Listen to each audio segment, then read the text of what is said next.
swerteng abilidad sa Bacolod City Rumble sang mga pamatanon na huli cam. Pila sa mga involbado sa gamobaw, aksidente pa nga natresan sa salakyan kag nabungguan sa motor nga naglabay sa dala. Yaring balita nga itong gintutukan.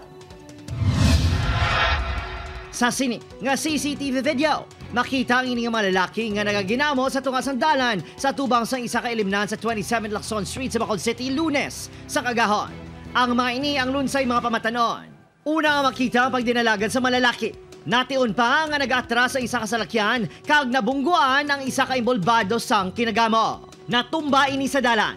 Sa baylong at tabangan, ginpulihan ini kasigol sa mga kontra sa piyak a grupo. Tungod nga yara sa tunga sandalan, nabungguan pagid sang naglabay nga nakamotorsiklo ang mga pamatanon nga nagaginamo.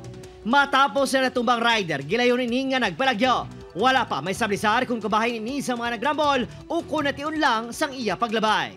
Sunod sa kapulisan, wala sang may nagpa-blotter sa natabo butang nga wala matumod ang mga lalaki sa video.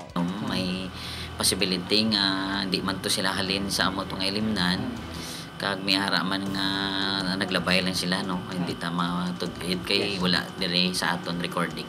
Aminadong kapulisan nga masami palaligban ang ginamo sa lugar nga tugas ang hinubog.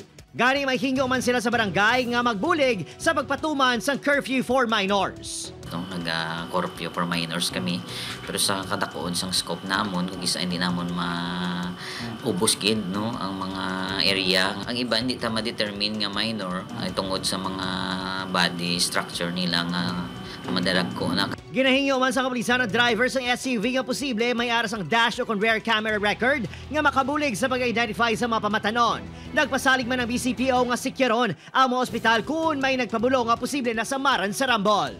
Upod, Kirill Casillo, Adrian Priatos, 1 Western Visayas.